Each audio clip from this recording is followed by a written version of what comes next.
Mga boss, may nagtanong or nag-suggest pala sa akin. I-try ko daw sa 0.2mm na nickel strip o tabing wire itong portable spot welder na nabili ko sa Lazada. Mura ko nga lang pala ito nakuha mga boss. Bali, umabot lang ng 777 dahil sa voucher. Ngayon mga boss, meron ako ditong 0.2mm na nickel strip. Sukatin muna natin kung talagang 0.2mm siya. Ayan mga boss, 0.2mm talaga siya. Susubukan natin ngayon kung kaya nitong spot welder na to yung ganito kakapal na nickel strip. Bali, iset muna natin sa first gear o sa gear 1. Ayan, eto na mga boss, subukan na natin. Meron ako ditong isang 18650 battery, dito natin susubukan. Gear 1 to mga boss ah.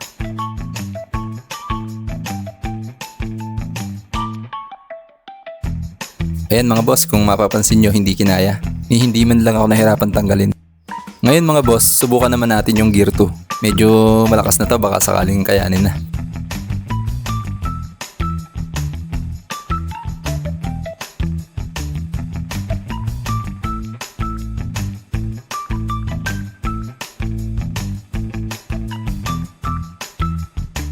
Ayun mga boss, bumitaw din. I-try naman natin ngayon yung gear 3. Siguro naman dito kakayanin na.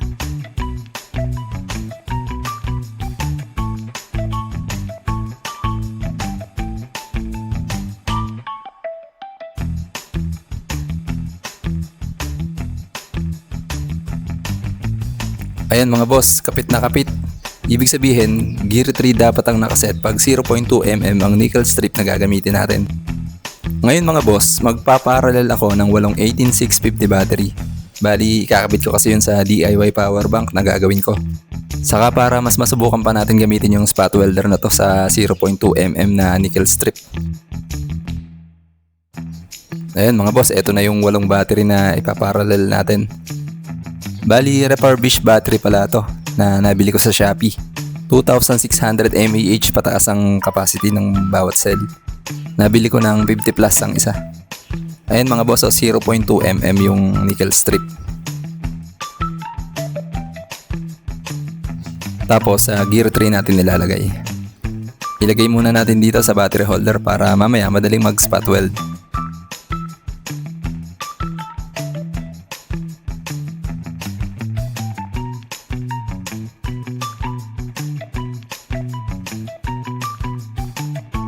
Tapos sukatan na natin ang nickel strip, yung sakto lang sa walong battery.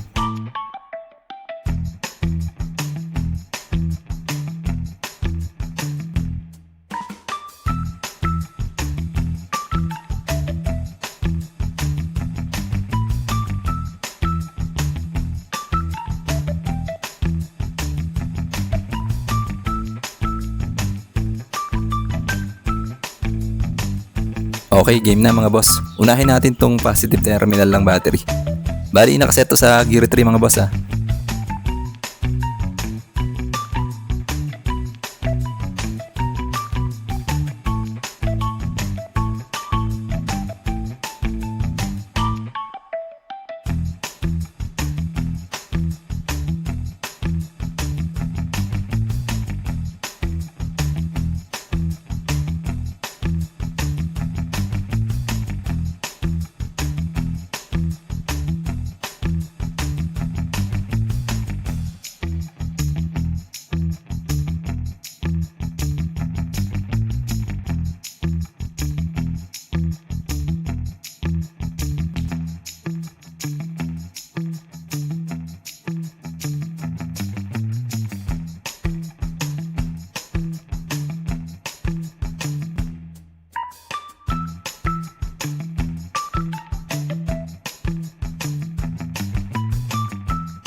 Ayan mga boss, maganda pagkaka-spot weld. Kapit na kapit. Okay na tayo sa positive terminal. Ngayon, dito naman tayo sa negative terminal.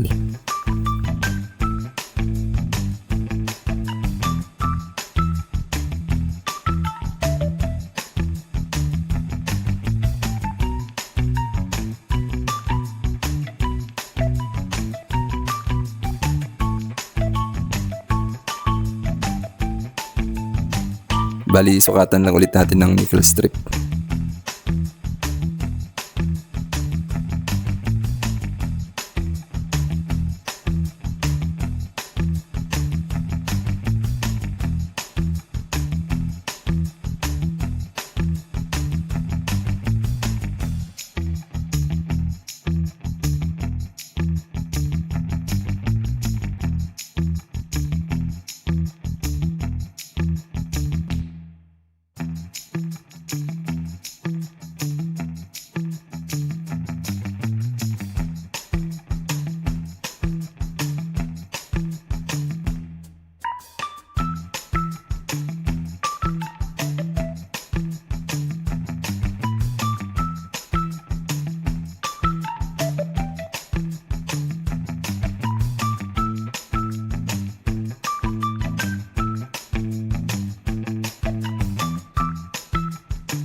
Ayan, okay na mga boss. Salamat sa panonood.